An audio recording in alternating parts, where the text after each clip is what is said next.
Vaya conmigo entonces a Mateo capítulo 14. Ahí nos quedamos esta mañana. Vamos a continuar. Mire lo que dice el versículo 22.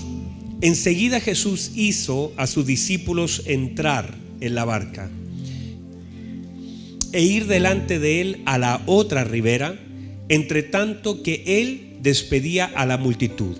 Despedida la multitud, subió al monte a orar aparte, y cuando llegó la noche estaba allí solo. Y ya la barca estaba en medio del mar, azotada por las olas, porque el viento era contrario.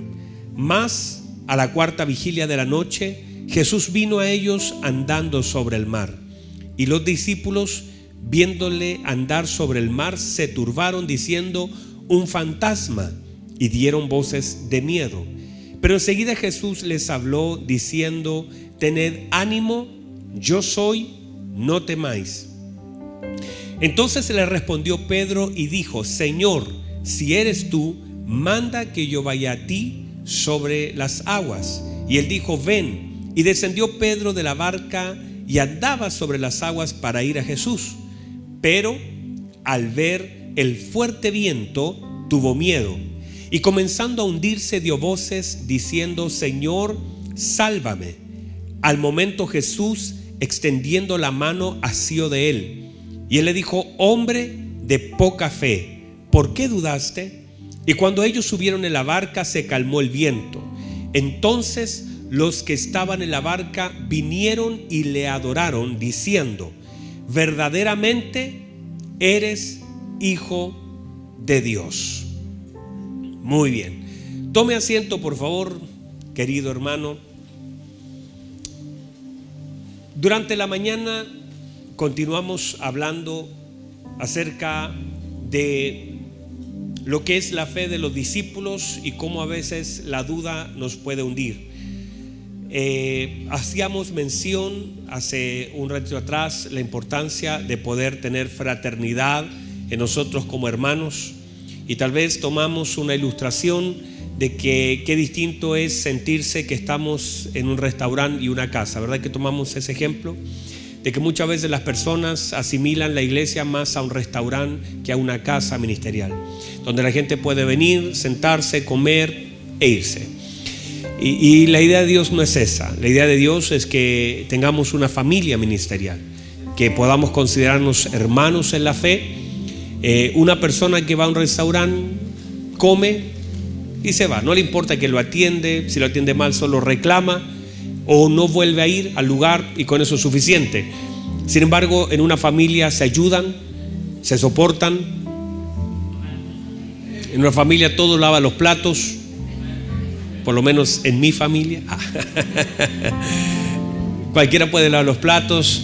Si no me gusta la comida, no hay un menú. En un restaurante que hace uno tiene un menú y uno elige. Y eso es lo que la gente a veces tristemente hace hoy día a través de las redes. La gente dice: a ver si me gusta, no me gusta, grita mucho, no me gusta, es muy fuerte para mí, no me gusta, habla mucho de, no sé, del Antiguo Testamento, y entonces uno empieza a elegir lo que quiere oír, como también una degustación de un restaurante. Pero en una casa uno no elige, uno come lo que hay. Alguien diga amén. Porque yo les contaba a mis hermanos en la mañana que a mí me hacían cochayuyo y me hacían luche. Ya no sé si alguien alguna vez comió luche. Y a lo mejor a alguno le gustará, pero mi mamá nos hacía luche. Qué cosa, hermanos, eso. Y yo tenía que, y un día se lo escondí a mi mamá, el cochayuyo y el luche, se lo dejé en la parte de arriba del entretecho. Y mi mamá pensó que era el gato. Y yo se lo había escondido. Me gané unos chancletazos sagrados, pero... Y habían cosas. A mi hermana, por ejemplo, le gustaban los porotos. A mi hermana Ingrid no había forma. Pero no había opción. Había que comerlo. Y es más, le voy a decir esto: no te podías levantar hasta que no te comieras la comida. Y no era opcional. En cambio, hoy día nosotros, ¿qué hacemos? ¿Qué quieren comer? Le decimos, ¿verdad? ¿Qué quieren comer, niños? Y a veces hay mamitas, que yo conozco algunas, que hacen como 3 o 4 menús en la casa. No, aquí no hay ninguna, gloria al Señor. Que hacen un menú para él, otro para ella, así. Entonces, cuando uno está en una casa ministerial, uno debe comer lo que se prepara. Y uno, aunque no le guste, uno tendrá, porque hay cosas que no nos gustan, pero son nutritivas. Me recuerdo, el ministro José hace un tiempo atrás predicó un mensaje muy bueno que decía que hay comidas que te sacian y otras que te nutren. Entonces nosotros a veces vamos por aquellas que nos sacian y decimos, uy, comí mucho, pero comiste cosas que en realidad no te entregaron nada más que solamente una panzota llena. Pero entonces es importante valorar la comida. Y a veces hay comidas que no son tan digeribles, que no nos gustan mucho, pero son muy necesarias. Alguien diga amén. Entonces comenzamos a hablar, y esto es preámbulo para lo que viene. Bueno, para que sepa que no está en un restaurante sino en una casa. Y dentro de eso comenzamos a hablar acerca de la fe. Diga conmigo fe. Entonces dentro de la fe el Señor está tratando de calibrar la vida de los discípulos, porque cualquiera puede creer. El tema es que muchas veces nuestra fe está descalibrada. Por eso cada palabra del Señor viene a entiende la palabra calibración, ¿verdad? Viene a enfocar, viene a traer al lugar de donde nunca debió salir. Por eso el Señor dice frases como esta en Marcos 11:20 en adelante, dice: tengan fe en Dios. Esa es una calibración, porque puede ser que uno comience a tener fe en otras cosas y comience a ocupar una palabra que es sagrada, hecha para nuestra relación y comunión con el Señor, para cualquier cosa. Entonces uno dice, no, yo tengo fe en usted, yo tengo fe en mí. Entonces el Señor dice, no, vamos a usar las cosas en el lugar. No puedes tú, y por eso aún en los salmos de David y en la escritura misma comienza a hablarnos acerca de la confianza. Por ejemplo, maldito el hombre que confía en el hombre. Y es básico. Entonces el Señor trata de calibrar la fe para saber en qué creer, cómo creer, la fuerza de la fe, lo que es poca fe, las cosas que nos resultan por la falta de fe. Hicieron la pregunta a los discípulos y dijeron, ¿por qué nosotros no pudimos echar fuera un demonio? Mire lo que le dice el Señor: por vuestra poca fe. O sea, hay cosas que no puedo hacer por aquello poco que tengo. Entonces vamos a notar que el Señor trae a luz todas estas palabras con el fin de calibrar la vida de sus discípulos. Entonces hablamos de 2 puntos en la mañana. 2 puntos en la mañana. El primer punto, solamente para entrar al tercero, hablamos acerca de los procesos que nos toca enfrentar, y que esos procesos que no los podemos evitar. La vida de principio a fin será un proceso que tendrá miniciclos y tendrá lugares que son largos, algunos que son difíciles. Mire que uno a veces llama prueba a las cosas difíciles, pero las cosas buenas también son a veces una prueba. Las tentaciones en cualquier área también son una prueba. Mire, la escasez es una prueba. No, aquí nadie no me ayuda, santo Dios, usted debería ayudarme. La escasez es una prueba, pero la abundancia también lo es. La enfermedad es una prueba, pero la salud también lo es. Entonces, en realidad, todo el día y toda la vida estamos en una prueba constante. En esa prueba se van a manifestar muchas cosas. A eso le llamamos procesos. Hay procesos, por ejemplo, mire, el pueblo de Israel, uno solamente en la salida de Egipto, uno ve 3 procesos grandes en medio de los microprocesos. Número 1, Israel en Egipto, proceso, ¿verdad? Y podríamos destacar en ese proceso que el Señor oyó su clamor y lo sacó. Número 2, vemos a Israel en el desierto y uno puede ver la fidelidad del Señor. Y número 3, Israel en la tierra prometida. Cada uno de esos 3 procesos son distintos, pero están midiendo algo, revelando algo, trabajando algo, instruyendo algo y manifestando algo. Entonces, la vida del creyente también en diferentes momentos. Usted estará en un proceso cuando está cesante. Hay gente que dice, pastor, estoy en un proceso, estoy cesante. Muy bien. Y otros estarán en un proceso trabajando. Y a veces el proceso del trabajar y el lugar donde trabajas es un proceso más difícil que la misma cesantía. Ay, no, aquí no hay nadie. Lo único que no pueden decir amén son los que trabajan en la iglesia. Pero hay procesos que son complejos. A veces cuando uno está postulando un crédito dice: pastor, ayúdame a orar por el proceso donde estoy. Pero cuando está pagando el crédito está en otro proceso. Entonces no salimos. Ahora, ese concepto tiene que estar muy integrado, porque uno nunca termina en sí el proceso de la vida, pero va cambiando. Ahora, ¿qué hago en esos procesos? Es lo realmente importante, porque en medio de esos procesos ocurre lo segundo, son 4 cosas. Número 1, procesos. Número 2, ocurre una revelación. Aquellos que estamos en Cristo comenzamos a conocer en los procesos algo del Señor que antes no conocíamos. O sea, míreme, el Señor se deja ver. El Señor, a través, ¿qué es revelación? Se te corrió un poquito el velo para que podamos ver algo que necesitamos conocer de Él, para poder enfrentar, para poder superar y para poder entender el proceso en el que estamos. Entonces se nos deja ver algo del Señor en ese proceso. Por eso el Señor era una roca en el desierto. Por eso el Señor era una nube en el desierto. Por eso el Señor era un maná en el desierto. Todas esas cosas son la manifestación de aquello que el Señor quiere que nosotros conozcamos de Él. Y debemos, el tema es que lo que vivimos no nos puede nublar de lo que el Señor quiere manifestar de sí mismo. Por eso, en medio de aquello que nosotros estamos viviendo, debemos aprender a conocer a Dios en medio de lo que vivimos. Si solamente lo vive y reclama por lo que vive, de pronto podrá estar enfocado en la prueba, pero no en la salida, en lo que el Señor se está revelando de aquello que estamos viviendo.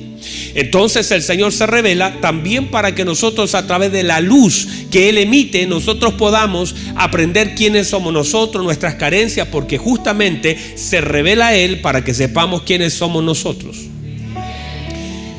Luego de eso, la instrucción como número 3 de esta etapa en lo que estamos. Número 3, la instrucción que se nos quiere enseñar en medio de aquello que Él se revela, de aquello que nosotros vivimos. ¿Cuál es la instrucción? ¿Cuál es la instrucción? Y número 4, rapidito porque ya lo prediqué en la mañana, ¿cuál es la transformación? ¿Qué transformó en mí? Hay gente que sale, hermano, impresionantemente peor de cómo entró al proceso.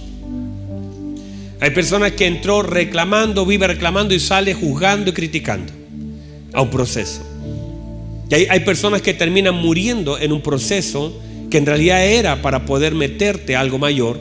La gente entró al desierto reclamando, vivió reclamando y no entró a la tierra prometida, porque en realidad simplemente no supo administrar lo que estaban viviendo.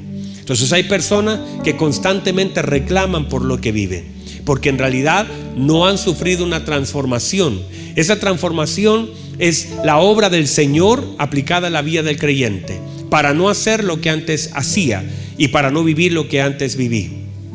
Ese es el proceso final de aquello que vivo. O sea, todos nos meten en un horno para que podamos ser transformados. Si no, no tiene absolutamente ningún sentido lo que estamos viviendo. Entonces, el proceso, la revelación, la instrucción y la transformación son etapas en la vida del creyente necesarias. Ahora, si después de todo lo que usted vivió nada cambió, entonces hay que hacerse la pregunta: ¿de qué sirvió? ¿De qué sirvieron las lágrimas? ¿De qué sirvió el clamor? ¿De qué sirvió todo lo que... Si usted ve al Señor Jesucristo y lo ve al lado con un ladrón que está queriendo salir, ¿y sabe para qué quiere salir? Para hacer lo mismo que estaba haciendo antes de la cruz. Él dice: sálvate tú y sálvanos a nosotros. Sálvanos, queremos ser salvos. Y el otro, que tiene un grado de conciencia mayor, le dijo: aún no temes a Dios, porque su palabra manifestaba su falta de temor. Su palabra, que eran violentas, le dice con duda, con un espíritu satánico: si eres hijo de Dios, bájate, muestra el poder de Dios, muestra que eres hijo saliendo de donde estás. Dame una demostración de tu poder. Le está pidiendo una señal. Bájate de ese lugar. Si eres hijo, bájese. ¿Qué hace ahí? Si eres hijo. ¿Por qué? Porque él no entiende lo que en la cruz está sucediendo. Quiere que el Señor se baje de donde está. ¿Para qué? Para que le muestre quién es Él y para que aproveche de sacarlo a Él también. El otro, que tiene un alto grado de conciencia, lo más probable, míreme por favor, lo más probable es que este otro escuchó a predicar al Señor. Lo más probable es que o se torció en el camino, bien pudiera haber sido el joven rico, bien pudiera haber sido uno de los que se devolvió, que seguían al Señor, porque conocía al Señor. Mire lo que dice. Están acá todavía, ¿verdad? Le dice: ¿qué le pasa, Señor? ¿Cómo no temes aún a Dios estando en esta condición? O sea, mira dónde estás y aún no hay temor de Dios en tu vida. Porque hay personas que no importa dónde estén ni lo que estén viviendo, aún son violentos, agresivos, faltos de respeto, deshonran a Dios, porque parece que nada de lo que vive es suficiente. Parece que llegaron al fondo, pero eso nunca tiene fondo. Hay gente que dice: no, mire, yo he escuchado esta frase: no, si ya toqué fondo. La pregunta es: ¿qué significa eso? ¿Llegó al final? Porque a veces siguen cayendo y dicen: ya toqué fondo, pero ¿sabe? Hay gente que se acostumbra a vivir en el fondo. No sé si le gusta el cochayuyo a usted. Tocaron fondo, pero dijeron: no quieren esforzarse por salir. Se acomodan en el fondo y es más, se sientan a esperar que alguien los saque. Entonces no es que tocan fondo, es que se estancan en ese fondo. Y el problema es que ahora este hombre decía: no temes a Dios. Mira la condición, porque no es consciente de su condición. Quiere salir de lo que vive, pero no quiere reconocer lo que hizo. Y muchas personas son exactamente igual. Jamás reconocen lo que está mal, y sin reconocimiento no hay remisión. No temes a Dios estando en esta condición. Mire lo que dice: este es bueno, este lo están crucificando, pero había cambiado. Dice: a la verdad, dice, nosotros, tú y yo, porque éramos socios, parece, estamos pagando lo que nuestros hechos hicieron. Actuamos mal y pagamos lo que estamos haciendo. O sea, merecemos estar en este lugar. Reconoce. Pero mira ahora, eso es lo que él dice de sí. Y ahora lo mira él, dice: pero él no ha hecho nada malo. Entonces, lo más probable es que él caminó, lo vio y dice: él no ha hecho nada malo. Todo lo que hizo es bueno. Todo lo que dio, quizás estuvo comiendo el pancito en el desierto, quizás estuvo viendo sus milagros y escuchó sobre el reino. Ese mensaje se predica luego de la decapitación de Juan el Bautista. Por lo tanto, le dice: Señor, acuérdese de mí cuando esté en su reino. Entonces, entender que hay una diferencia. ¿Ven la diferencia? En realidad ni sé por qué les estoy diciendo esto. Ya me perdí. Pero lo que les quiero decir es que a veces nos cuesta tanto reconocer lo que hacemos mal, y a veces nunca salimos del proceso porque nunca nos damos cuenta de los errores que cometemos y siempre culpamos a otro de aquello que nosotros vivimos. Pero así no se sale. Mire que el Señor acoge a aquel que reconoce. El Señor acoge y le da una promesa. Es que tremenda promesa.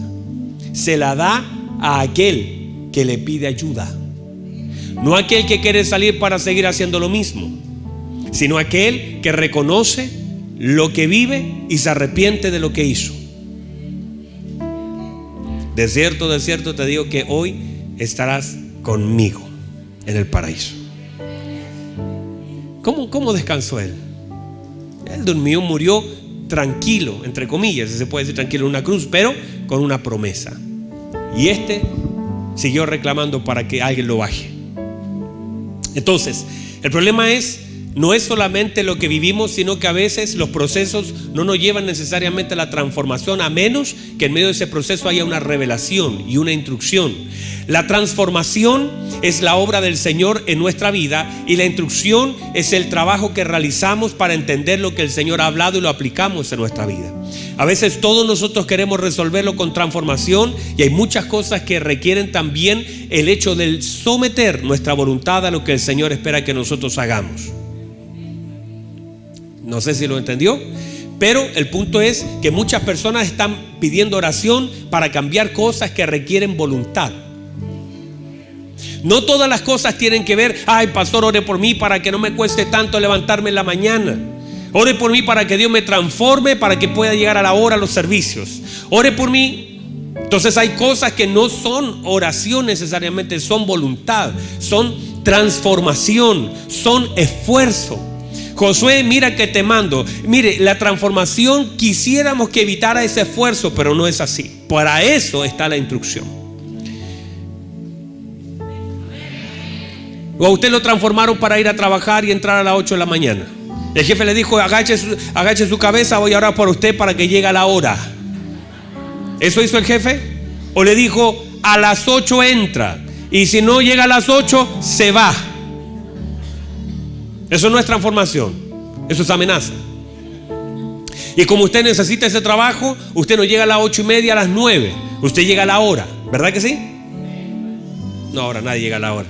Llegan a la hora, ¿verdad? Ore por mí para que sea transformado para poder hacer mi trabajo. No, si no lo hace, simplemente buscaré a alguien que lo haga. Usted lo hace no por transformación, sino por disciplina necesaria. Pero a veces cuando se trata de las cosas de Dios, todo queremos que sea transformación para evitar el esfuerzo. Bueno, lo voy a dejar ahí porque el cochayuyo en exceso no es tan bueno. Número 3. Bueno, número 2, en realidad hablamos acerca de amar a la multitud, pero no olvidarnos del tiempo de soledad con el Señor. Y eso fue hermoso, hablar de la necesidad de la no comparación. Con la multitud te vas perdiendo entre la gente y te vas comparando entre que él ora mucho, yo oro poco, entre ese marido que es bueno, yo soy menos, entre que él es alto, yo soy bajo, entre el que hace algo, yo no hago nada. Entonces la multitud viene a ser complicado porque te compara, nos perdemos, nuestra voz se pierde en la multitud. De hecho, si cantamos todo en este lugar, no sé si le ha pasado, no sé si a usted le ha pasado, a veces me han invitado a orar y a veces hay un grupo de pastores que a veces oramos y me dicen, Pastor Abel, llévenos en esa oración. Y voy a comenzar a orar y todos se ponen a orar como metralleta. Y yo digo, esto no me dejan orar. Y empezamos a orar y no sé, me han dicho, oremos por el enfermo, usted guíe la oración. Y yo digo, Padre, aleluya. Y trato de orar en medio de todo eso que están clamando, gritando. Y yo no sé qué, yo puedo decir amén y los otros siguen orando porque no me escuchan. Entonces el problema es que si usted canta en un lugar como este, su voz se pierde. Nadie podría decir, ahí está el hermano. Pero cuando estamos solos, las cosas cambian. Y por eso cuando el Señor está a solas con su Padre, las cosas cambian. Se sabe quién es Él.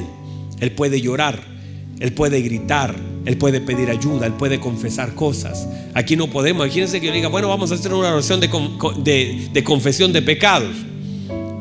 Todos estarían con el celular grabando al hermano así. Empezaríamos a hablar cosas que la gente no necesita oír. Por eso es tan importante la intimidad.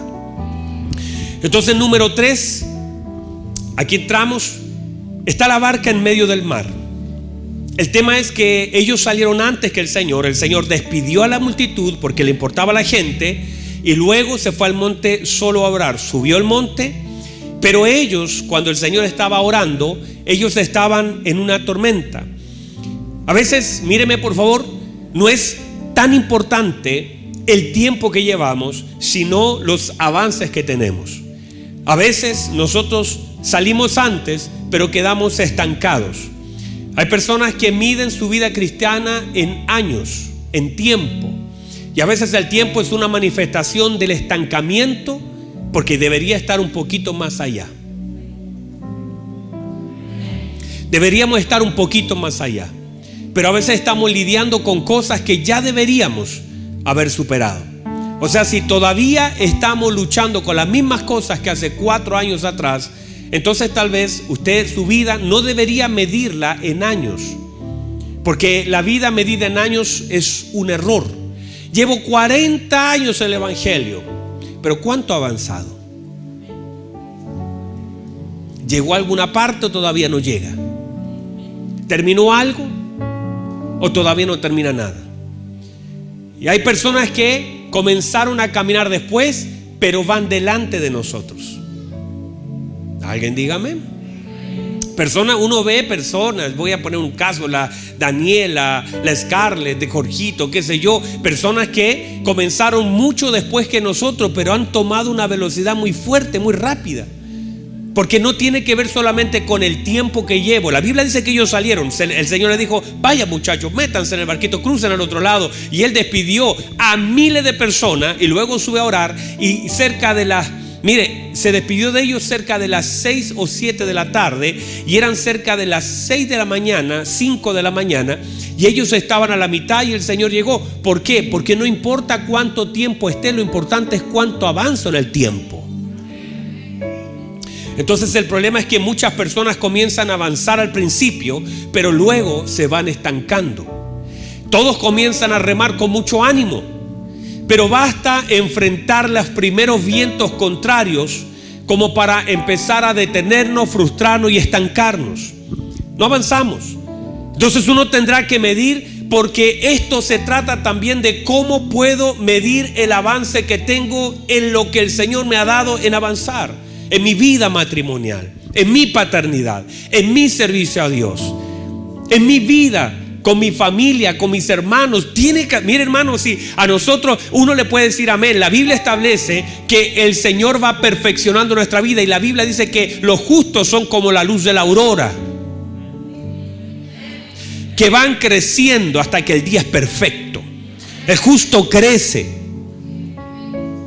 La Biblia dice que estamos siendo perfeccionados. Eso dice la Escritura. La pregunta es: ¿dónde se ve esa perfección? Si estoy siendo perfeccionado, la pregunta es: ¿dónde está la evidencia de esa perfección? ¿Cuál es la evidencia de mi cambio? Hay gente que puede ver algo mejor en mí. ¿Puedo yo medirme para saber si soy un poquito más exacto en lo que estoy haciendo? Porque si el Señor comenzó la buena obra y dice que la va a perfeccionar, el problema es por qué sigo en el mismo lugar, luchando con las mismas cosas, ahí remando. Hermano, movimiento no quiere decir avance. Hay gente que a veces se confunde, dice: mire pastor, me estoy moviendo. Mire pastor, cómo sirvo. Mire pastor, este es el remo del servicio. Mire, estoy como ujier, me puse las cámaras, estoy en multimedia. Mire cómo me estoy moviendo. Pero movimiento no quiere decir que está avanzando, solo se está moviendo. Y el problema de eso es que no va a llegar a ninguna parte si no es capaz de medir el avance que tiene. Definir aquellas cosas que están estorbando su avance. Alguien diga amén. Ayúdeme, diga amén siquiera. Entonces el problema es que enfrentaron olas, tormentas. Ellos ya habían enfrentado antes tormentas gigantescas. Ahora no es una tormenta, es un viento contrario. Son pequeñas olas que se están levantando. La gran diferencia: el Señor no estaba ahí. Qué gran diferencia. Mire que ellos se enfrentaron, están acá todavía, ¿verdad? Ellos se enfrentaron a una tormenta, pero el Señor estaba ahí. Y la Biblia dice que esa tormenta era pero gigante. Ya la explicamos hace días atrás. Gigantescas, cruzaban las olas de un lado a otro la barca, pero el Señor estaba ahí. Pero ahora eran olas pequeñitas, pero el Señor no estaba ahí. Entonces, míreme por favor. No importa el tamaño de lo que enfrentamos, todo será grande si el Señor no está. Todo será mucho, todo será grande, todo será difícil si Él no está. Aunque sea un viento y una olita, si el Señor no está, todo será mucho más complicado. O sea, por eso yo normalmente establezco este principio, que es mejor vivir una tormenta con el Señor en la barca. Es mejor vivir una tormenta gigantesca con el Señor en la barca que enfrentar pequeños vientos sin el Señor conmigo. Porque lo más importante no es lo que enfrento, sino con quién estoy cuando lo enfrento. Y si uno entonces entiende la importancia, mire, si no tiene que ver. Por eso Saúl estaba temblando, porque el mismo Goliat que para David no significaba nada, para Saúl significaba mucho. El problema no era el tamaño del Goliat que enfrentaban, sino la presencia o la ausencia de Dios en la vida de ellos. Porque cuando enfrentamos a ese Goliat con la presencia del Señor, no importa el tamaño, el peso, el porte, los años, la experiencia, la dificultad, porque tenemos al Señor en nuestro corazón. Pero sin el Señor todo es mucho, todo es demasiado, todo es grande, todo es difícil, todo cuesta. Vamos, diga amén. Entonces el problema es que el Señor no estaba, y eso cambiaba todo. Porque el Señor estuvo con ellos anteriormente en una tormenta, pero ahora no estaba. Sin embargo, la lección es prácticamente igual. El Señor le dice: crucen al otro lado. Y alguien se tendría que haber dicho: bueno, pero si esto ya lo escuchamos alguna vez. Hermanos, si usted lo lee, estamos a 2 capítulos, un par de semanas de uno u otro acontecimiento. Pero ellos, parece que esto es algo que nunca han enfrentado. ¿Por qué? Porque a veces nosotros olvidamos lo que hemos vivido y la instrucción que se nos ha dado, porque estamos fatigados, estamos cansados, estamos agobiados. Es tan dura la lucha, es tan fuerte, nos cansamos. Míreme por favor, una de las estrategias del infierno es cansarnos. Una de las estrategias del infierno es cansarnos. Cuando usted se cansa, usted deja de pelear.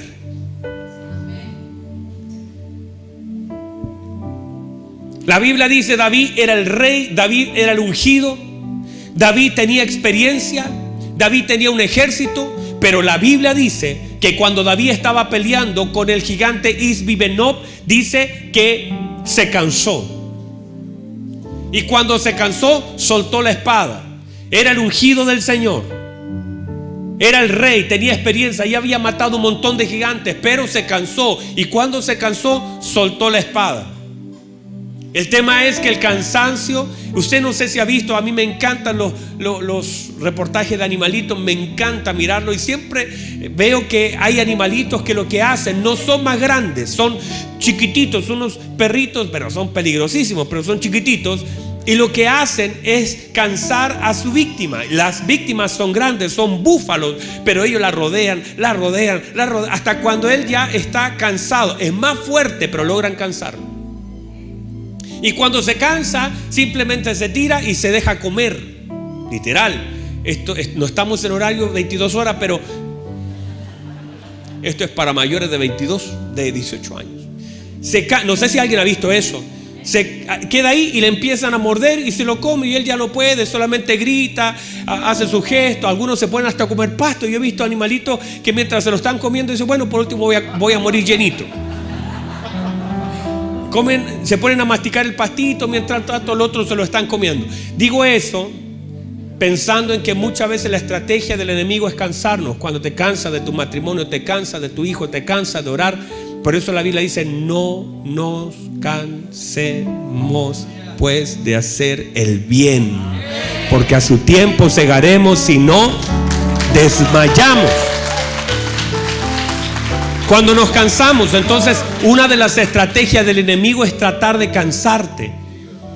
Entonces te cansa de vivir lo que vives, te cansa de luchar. La gente que se quita la vida es que ya está tan cansada, porque no tiene que ver con los problemas. Si usted le pregunta a alguien, yo conozco mucha gente y atendemos con mi esposa mucha gente que intenta quitarse la vida, no es el tamaño del problema, porque hay gente que tiene más problemas y da batallas, es el cansancio.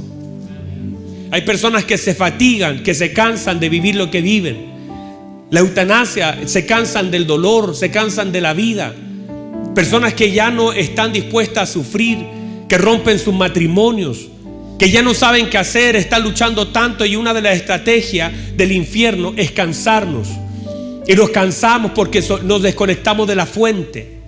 Nos cansamos porque nos separamos de Dios.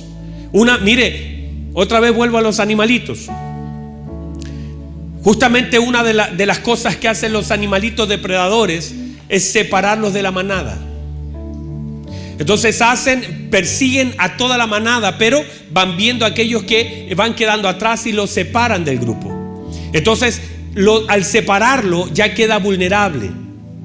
Y justamente el Señor dice: separado de mí. El problema es que el enemigo intentará separarnos, ponernos en contra. El pensar que Dios es injusto, el por qué vives eso, es que usted no debería vivir eso, es que mira, el otro no vive lo que tú vives y tú haces más de lo que el otro hace. Y eso hace el diablo, empieza a separarte.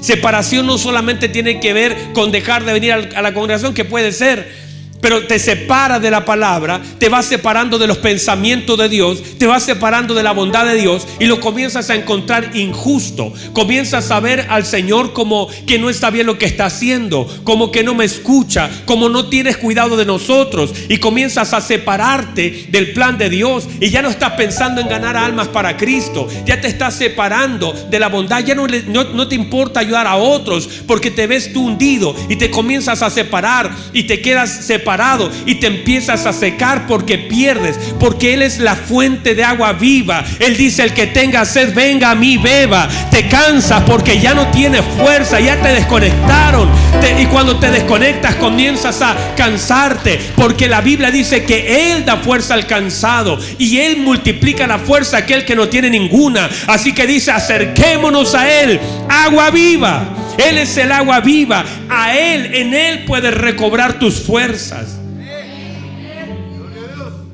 Pero cuando te cansas ya no puedes hacer mucho. Entonces simplemente te deja llevar. Esos discípulos estaban cansados, ya no podían avanzar. Hay personas que están exactamente en la misma posición. Están tratando de moverse, pero sin notar ningún tipo de avance. Fatiga, cansancio, frustración, confusión son elementos que nos desconectan. ¿Por qué Él se quedó allá? ¿Por qué nos dejó solo? ¿Por qué nos envió? ¿Por qué tenemos que tratar de cruzar? No vamos a poder cruzar. Hemos estado remando tanto tiempo y no llegamos a ninguna parte. ¿Por qué Él se quedó? ¿Qué vendrá con otro? Se subió a otro barco, me abandonó. ¿Por qué nos hace avanzar sin Él? Y entonces comienza todo. Estás tratando no solamente de luchar contra el viento que es contrario, sino contra los pensamientos que tratan de desconectarte del Señor.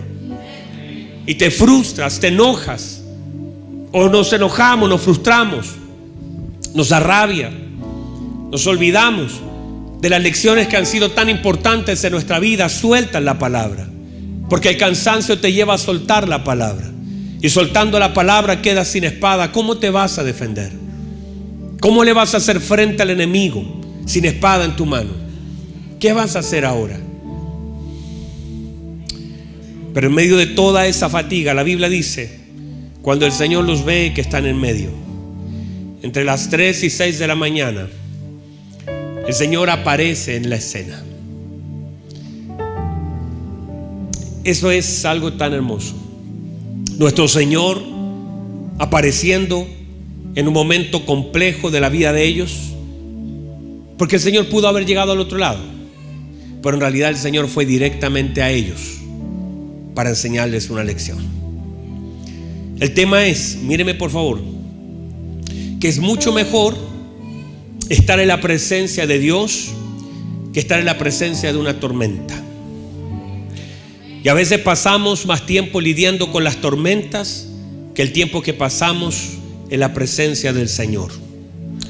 Se lo voy a plantear así: si pasa más tiempo con el Padre, pasará menos tiempo en la tormenta. Hay alguien que tiene que recibir eso. Si pasa más tiempo con el Señor, pasará. Mire que el Señor Jesucristo no estuvo ni 10 minutos en la tormenta, pero estuvo toda la noche con el Padre. El tema es que si pasamos más tiempo con el Padre, pasaremos menos tiempos en la tormenta. Mientras más tiempo pase en la presencia de Dios, menos tiempo pasaré en la presencia de la tormenta. Podremos caminar en lugares donde otros se hunden. Podremos avanzar donde otros se han estancado. Hay cosas que no me van a afectar por el tiempo que paso junto al Padre. A veces pasamos mucho tiempo sin avanzar porque hemos pasado tan poco tiempo con el Padre. Si ocupáramos nuestro tiempo con Dios, ocuparíamos mucho menos tiempo en los problemas que estamos enfrentando. ¿Por qué? Porque la tormenta viene a desgastarnos, pero el Padre viene a fortalecernos. Vamos, dígame a eso. La tormenta nos desgasta, pero el Padre nos fortalece. El tema es que en la medida que pasamos más tiempo con la tormenta, el tema es que vamos asumiendo. Mire, uno toma la forma de aquello que pasa tiempo. Cuando usted pasa mucho tiempo en una cocina, tomará el olor de la cocina. Cuando usted pasa mucho tiempo en un lugar, usted toma la forma, la mente del lugar donde usted está. Y uno luego dice, pero es que la oficina lo hacemos así porque pasa tiempo en ese lugar, porque uno comienza a tomar el molde del lugar donde uno está. Si usted pone, por ejemplo, están acá todavía, ¿verdad? Usted pone agua en una cosita de hielo, ¿cómo se llaman eso? Cubeta.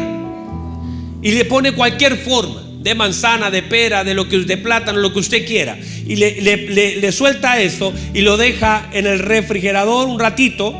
Entonces eso al tiempo va a tomar la forma del tiempo que pasó. Usted podría echarle el líquido y sacarlo inmediatamente y no va a tomar la forma porque se requiere tiempo para tomar la forma. Por eso usted está en el mundo, pero usted no es del mundo. Usted está en el mundo, pero usted no es del mundo. Pero usted sí está en Cristo y usted es de Cristo. Usted está en Cristo y usted es de Cristo. Por eso la forma de Cristo es la que nosotros tenemos. Por eso se sabe, porque nosotros mostramos la forma de Cristo, porque permanecemos en Cristo. Tenemos la forma de Cristo porque permanecemos en Cristo.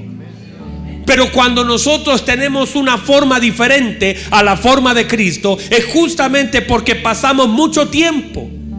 Todos esos pensamientos que abundan en nuestra mente nacen del tiempo que pasamos. Si usted habla solamente de fútbol, ya sé con qué pasa mucho tiempo, porque está tomando la forma. Sueña con meta a sus hijos en el fútbol, cosa de que, ¿por qué? Porque está pasando mucho tiempo. Por eso los niños andan, los niños andan así porque pasan tiempo. No puedo hacer mejor que eso. Pero pasan mucho tiempo haciendo algo, por lo tanto ese tiempo que pasan en ese lugar es lo que van formando. Por eso cuando usted pasa, por eso usted dice, oye, pero mire, nosotros vamos a la iglesia. Hermano, usted dice vamos a la iglesia y está un domingo 1:30 sentado y durante 45 minutos tomando una palabra. Usted no puede tomar la forma de Cristo en 1:45 una vez a la semana y más encima quedándose dormido.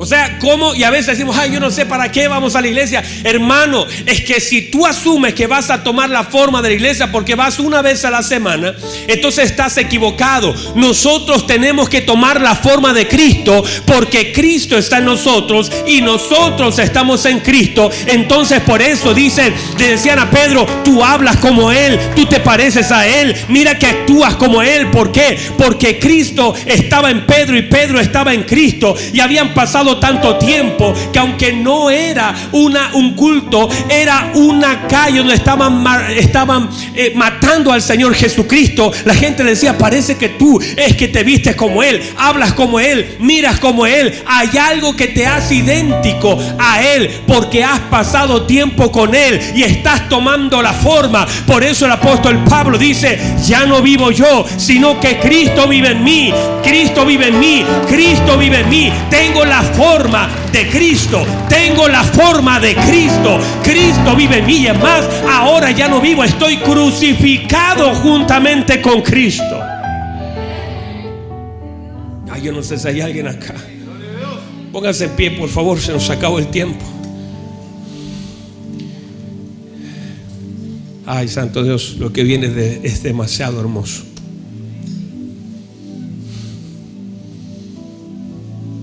Qué hermoso, hermano.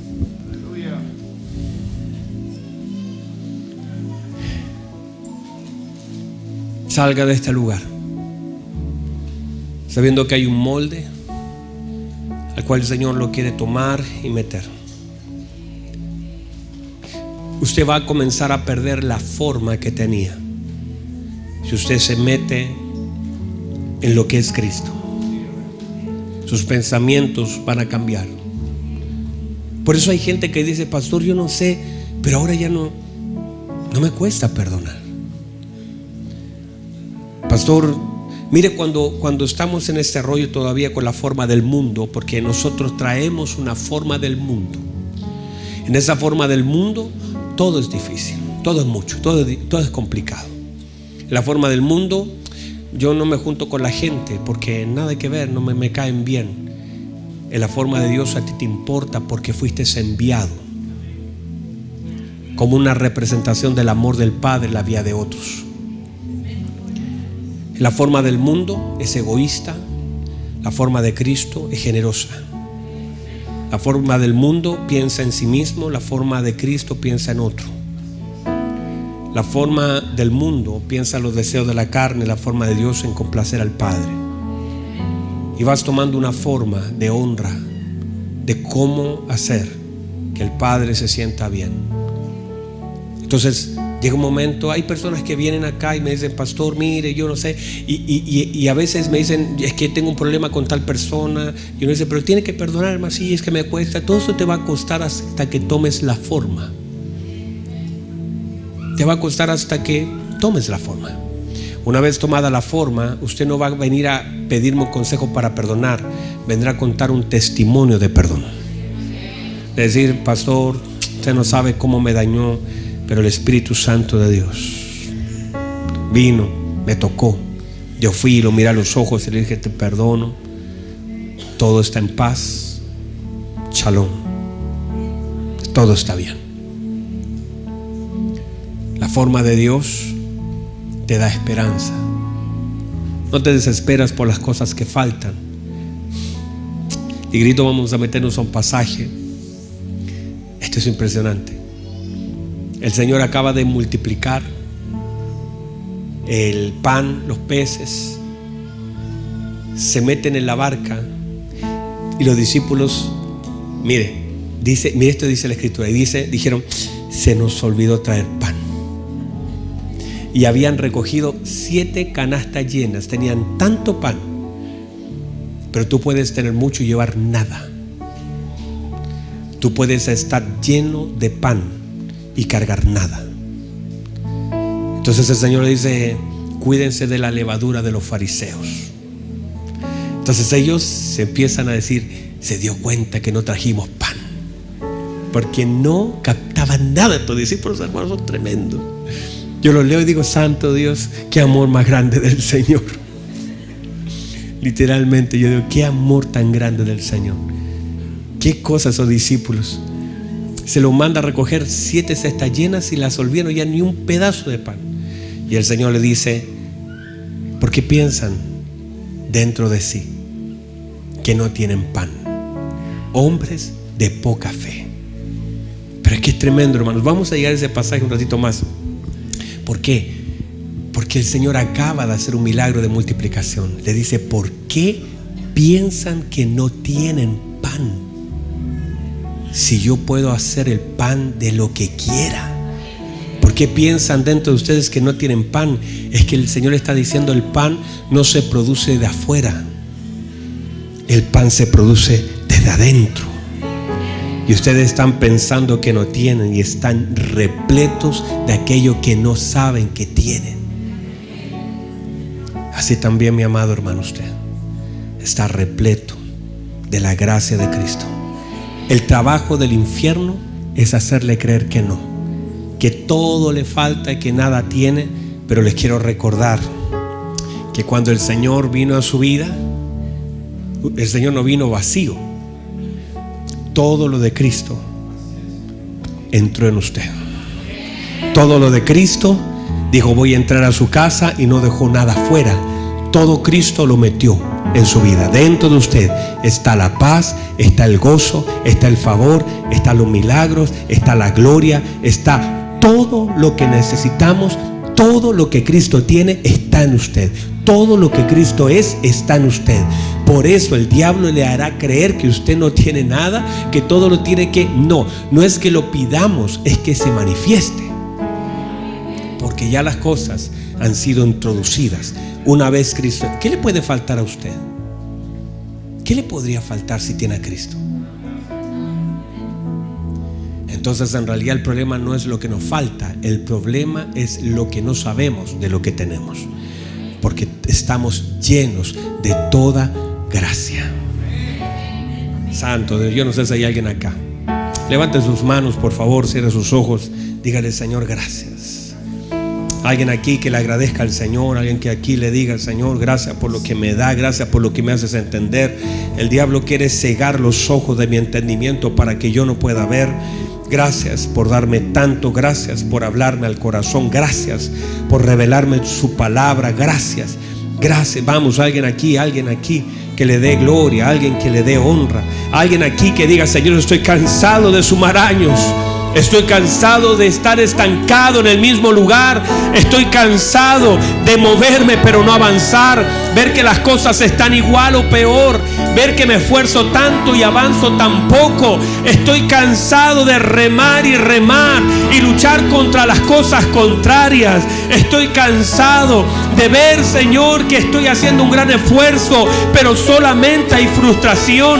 Por favor, Señor, manifiéstate a mi vida. Trae, Señor, Padre, esa palabra que me va a dar luz para entender el lugar donde estoy. Padre, revélate a mi vida. Déjame ver a través de la medida de la gracia el lugar que tengo en Cristo para hacer lo que tengo que hacer, para ir donde tengo que ir. Padre, por favor, déjame avanzar, Señor. Déjame entender dónde me estanqué. Déjame entender dónde estoy. Estoy cansado, estoy sin fuerza. Ya no tengo fuerzas para remar. Padre, por favor, ven a mi vida. Glorifícate. Vuelve otra vez, Señor, a aparecer. Vuelve otra vez, Señor. Trae tu paz, trae tu gozo, trae tu gloria. Trae tu gloria. Si tu gloria está, la tormenta tiene que cesar. Padre, glorifícate en mi vida. He pasado tanto tiempo con la tormenta y tan poco tiempo contigo. Padre, eso va a cambiar. Vamos. Levántale un clamor al Señor. Levántale un clamor al Señor.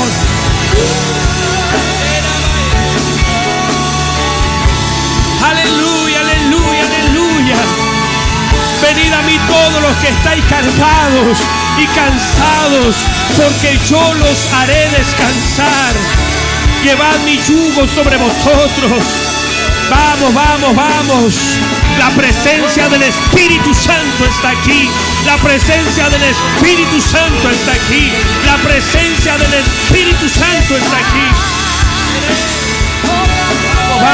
Vamos. Deja que el Espíritu Santo de Dios haga lo que tenga que hacer.